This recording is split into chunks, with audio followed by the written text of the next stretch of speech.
Hey guys, I just wanted to do a quick tutorial for you here today. One of the things that I get asked the most while I am working and streaming and stuff like that is why do I prefer Manga Studio over Photoshop so much? And one of the biggest reasons that I do is because of a few tools, especially in regards to line art and line work. Since I do work at the moment pretty exclusively in a pretty cartoony style. So my line art quality is really important to me. I like my line art to be really crisp, really clear, and super clean. And so I'm going to do a little tutorial for you guys today on how to create and work with vector lines. Because I would say that's one of the most powerful tools that Manga Studio has to offer, is the ability to create your line art and modify it in a vector format. And so for anybody who doesn't know what the difference between like vector and raster is a raster image is most likely what you're used to seeing the most. A raster line is what's default in pretty much any sort of drawing program. So that's going to be, you know, right now my canvas is 1000 pixels by 1000 pixels. So if I take and draw a normal line right now, grab my Turnip pen, boom, you know, I've created a line here. And that is the size of the image. You know, it has this many pixels. It is that, you know, that line is there. It's like you laid down a smear of paint, and that's all that you can do with it. You know, you can go in with other tools, you can modify and things like that, but it's basically just creating exact pixels with raster. Vector, however, is creating lines and shapes mathematically. So they typically have curves or vector lines associated with them, which means that they are quite a bit more modifiable.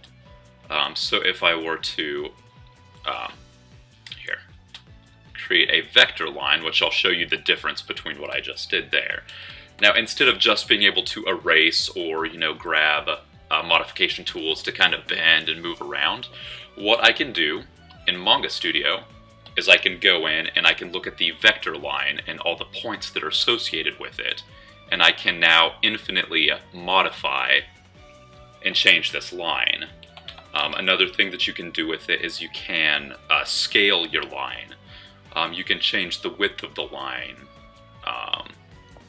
All kinds of interesting. See, I can thicken the lines in that area and thin the lines in that area. And so just from that, you know, you can see how useful that can be as far as like modification goes and things like that. The most important thing about the difference between raster and vector is that, like I said, since vector is made mathematically, that means it can scale infinitely. So I can make, you know, on this 1000 by 1000 pixel sheet, a graphic, and if I were making it for a client and they decided, hey, I want a banner the size of a building with this graphic, a raster layer, if you would blow it up, you know, you would see the pixelation on it. So for example, you grab this little chunk of vector here, you scale it up, and see when you scale a raster image up, you can see all this pixelization, you can see all this artifacting on it, because it's, you know, trying to take those exact pixels that you drew and blew them up. With a vector image, you won't have that issue. With your vector image, it will still be 100% just as clear, you know, on the side of a building as it would be on a business card. So let's go ahead and jump right in. I say that after like 5 minutes of rambling. So what we are working on today is we're making some templates for this week's Creative Coliseum that we're doing. Let me step back a couple of phases here. Yeah, so what we're doing a little silhouette contour contest for this week's Creative Coliseum. And all 4 of the core streamers, you know, we all created a silhouette that everybody's going to work with. But just for the sake of everything being uniform and it just having a nice presentation and everything, I am going through and I'm cleaning up everybody's line art, and I'm just making it so it's all uniform. As you can see, like Nick's here, you can see he left his line weight on, his line pressure. So you can still see some edges, you can see thin lines going to thick and dark and light and stuff like that. And what we want is we want it to be just nice and crisp, clean, smooth, perfect lines and everything. So in Manga Studio, and I believe Clip Studio as well, don't quote me, I've never used Clip Studio. As far as I can tell, they're the exact same thing. I could be 1000% wrong on that, but I think they're pretty much the same. So what you're going to want to do when you're working with vector lines is you're going to want to create a new layer from your layer menu, and you're going to create a vector layer. And this is super important because you will, at some point, you will accidentally create just a regular layer, start painting on it, go into modify your vector lines thinking, oh, this is going to be easy, this is going to be beautiful. And 20 minutes later after inking, you're going to be like, damn. And just ruin your own life a little bit. So let's clean up our layers just a little bit here. Okay, yeah, so I've got Nick's original line art here, this little silo copy. So we'll do Nick's silhouette base and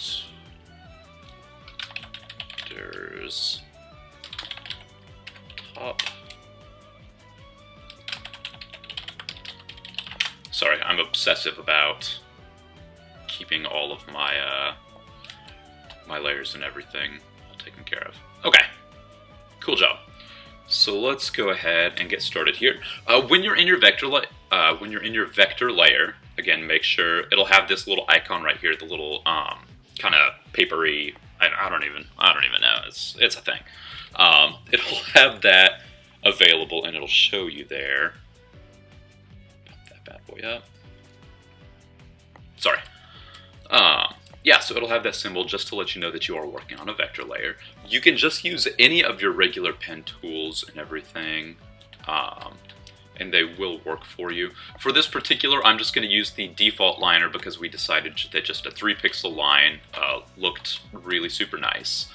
One of the things that you're going to want to do pretty much any time that you're going to be doing inking, unless for some reason you want something to look a little less stable, a little more sketchy, is you are going to want your stabilization up fairly high.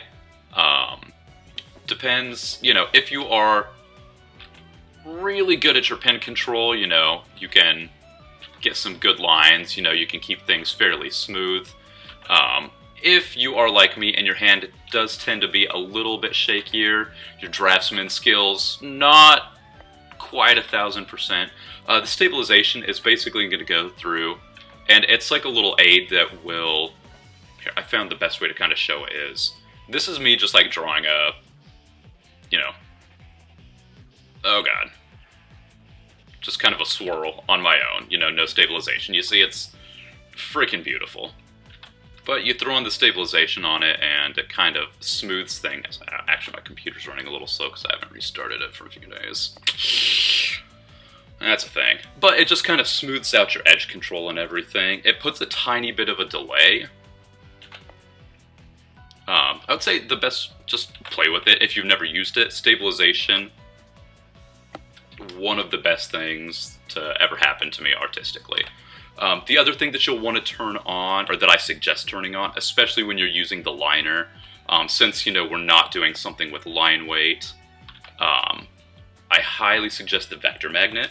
And what that's going to do for you is, if you do not have it turned on, and you like make a little line, then you go to make another little line, and if you're kind of connecting things here and there, what you're going to see is these little points right here, where you, connect your lines and connect your lines and connect your lines.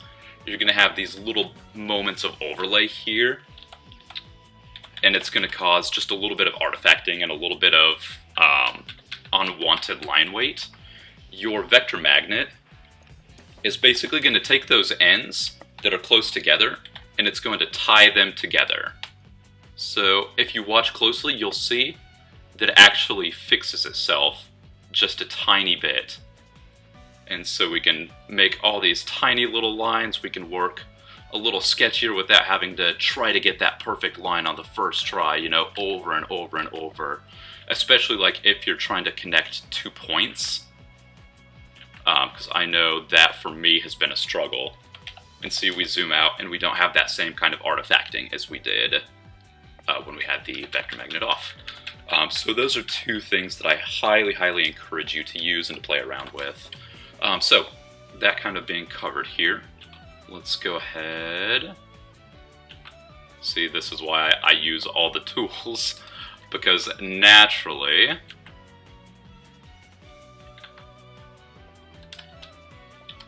here, actually that's going to be a perfect timing to show a couple of other tools, actually. So if you hit just the letter Y while you are in vector, that's going to pull up your vector control. So your control point, you just hover over your line and it shows you all your vector points. Now, by default, it throws in like a bunch of points, which to a degree in certain situations is really nice because it gives you a ton of control. But sometimes, like if you're wanting just a nice, straight, smooth line, that's the worst. So I typically go through with the Simplify Vector Line tool. Swipe it. Whoa, you are... Ugh. Sorry guys, my computer's kind of chugging along a little bit here. Let's make sure, let's connect our vector lines there. And then, that gives us, see how we've got way fewer points to worry about here now. And there'll be a few times where you can just click in and add a point at pretty much any time you want to as well. But then you can go in point by point and you can modify your line to make it lay exactly where and how you want it to. So super powerful tool right there, just the ability to go in. You know, it can be a little bit time consuming, but when you're wanting your line art to be absolutely flawless, I mean, there's no better way to go, I think. And you know, I think the 3D modeler in me likes this because I like controlling and pushing and pulling vector points and everything as well. But it allows you to get it, you know, to line up as perfectly as you want it to, even if for some reason your computer's chugging and lagging a little bit and not letting you draw your lines quite to your perfection. Yeah, so super good. And then the next tool that I'll show you is one of my absolute favorites. One of my friends on Twitch showed me this whole tool set and everything. Like legit, like life-changing stuff here.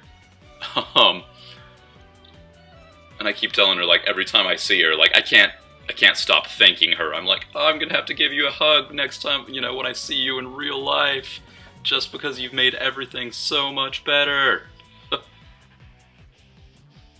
And I'm just doing this again to show you. Normally, I would actually, for something like this that's just like a single, fairly simple curve, I would typically just take the time to draw it until I get it.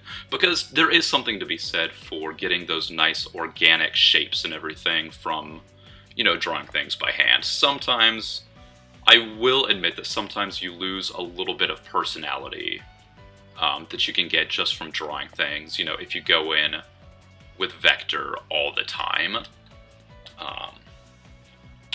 But yeah, so what I'm going to show you now is the vector eraser tool. So this is just in your regular eraser subcategory. Again, everything I'm showing you here is in Manga Studio by default. I'm not doing anything super crazy. You've got a couple of different vector erasing modes. You can go this guy here, which basically allows you to go in just pretty much like a normal eraser, you know, and erase out chunks of line. I think the absolute most useful is this guy right here in the middle. It basically takes the cross-section of your lines, and anytime there's an intersection, it counts that as a stopping point. So if I were to swipe on this line, what it's going to do is it's going to erase the entire line up until any time there's an intersection point. So what that means is that on these little smaller straggly ends, you can just hit them, boom, and it erases the entire, that entire thing without having to go in, like your traditional eraser, and you'd have to, well, that was a bad example. You'd have to go in and piece at a time go in and erase it down to the nub and hope that you got it. But with this bad boy, you go and swipe, swipe, boom. Perfect corner, perfect edge, anytime you have an overlap. So that, again, just to show you, bear with me, I'm working a little bit slower than usual. I have a different keyboard that I'm used to hooked up right now, because I just moved into a new place yesterday. So I'm working at kind of half capacity right now. I don't have everything set up. I obviously basically got to my new apartment, set up my computer, and, that's it. That's all I've done. But right now I'm using my PC keyboard on my Mac, which is the worst. Yeah. So I'm just gonna blast through the rest of this real quickly. Actually, let's leave that guy a little curve. It's kind of what it looks like. See, and again, Vector Magnet kind of helping a brother out there. Sometimes, I know I can only draw at certain angles because I'm a bad artist and I haven't practiced the whole, sweeping hand motions and learn to draw with your whole elbow and wrist, and sometimes I'm just I draw like this. No, I don't. So, admittedly, I kind of have crippled myself as far as my overall draftsmanship skills go and everything. Where was I going with that? I was going somewhere with that. It's gone now, so we're just gonna carry on. Simplify that little chunk of the line. Man, I'm all over the place. Yeah, but no. So I'm working a little bit differently. PC keyboard on a Mac. It's the worst. Let's shorten that up. Tie those brothers together. I'm still getting a little bit of artifacting. There we go. Just wasn't wanting to snap to that one for some reason. There we go. And it's none of them are perfect tools. And that's the thing, you will still have to work, you will still have to finagle with them a little bit and everything like that. But so once more, see, I like that you can just kind of work and go and not worry about these edges. Go in with your eraser. This bad boy. Pow, pow, pow. Boom. Freaking beautiful. So shut off our little layer underneath, and there you go. And you've got it, you've got perfect edges, you've got your perfect nice lines and everything is wonderful. Go through, just make sure you can just throw the connect vector lines. I like to go through, just tie everything together. Make sure that everything's all connected there. And you're pretty much set to jet. At this point, if you want to, if you think something's looking a little bit lumpy or weird, or if you want to change anything, you can always go through now. Then just make sure that everything is exactly how you want it. Boom. Bomb diggity. Let's see if it's going to work how I want it as well. It is not. That's something else that I do need to figure out. There is a cool filling function associated with vector lines that I am still going to have to figure out. I'll probably throw that on a later tutorial. There's more to this than I've shown. That's just kind of the quick and dirty basics of it. That is at the very least enough to kind of get you going, enough to get you started with your vector lines in Manga Studio / Clip Studio. So I hope that that's kind of been helpful for you guys. Like I said, that's really one of the biggest things that makes me really love Manga Studio. Because even, you might be looking at it thinking, oh, your lines are still kind of janky looking and everything. Part of that, I think, is because Manga Studio kind of interpolates things inside of itself weird. If we go ahead and export this out, let's save this as a JPEG just to the desktop, just so I don't have to go hunting for it.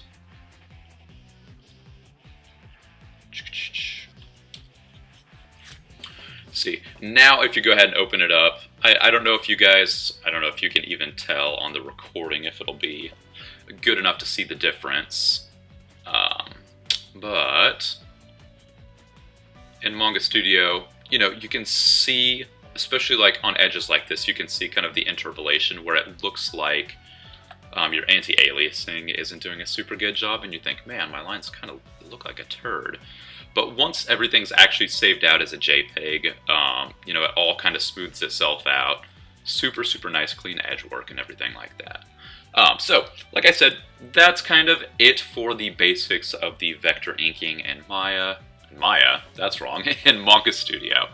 Like I said, I will probably do a version 2.0 of this and go in a little bit more in-depth with the tools, show a couple more tips, tricks with working with it, and a little bit more complex. But this at least kind of gets you the basics down. Again, highly encourage you to get it and to play around with it. Manga Studio, awesome program. Not sponsored. I wish it was sponsored. But yeah, so hope that helps you guys out. And enjoy that. Get drawn.